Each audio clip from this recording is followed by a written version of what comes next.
ka sa simple na pasulyap-sulyap, nagpapapansin sa'yo.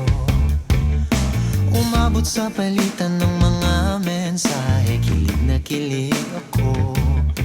Kumusta, kain na, hello, magandang umaga.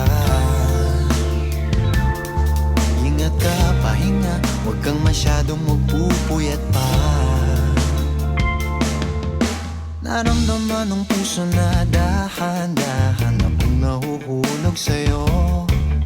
Sa kada araw natin na pag-uusap, meron nang namumuo. Ngunit di ko na alam kung anong patutunguhan. Ang hiling ko lang naman na itong naramdaman.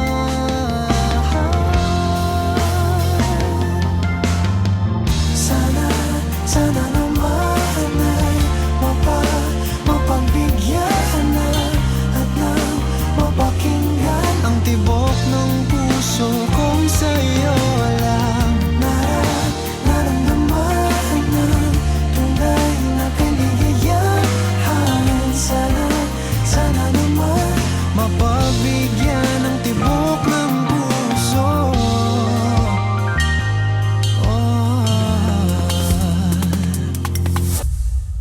Ngunit biglang katahimikan, wala namang matandaan na nasabi baka sakaling ika'y aking nasaktan. Bigla na lamang ika'y dinagparang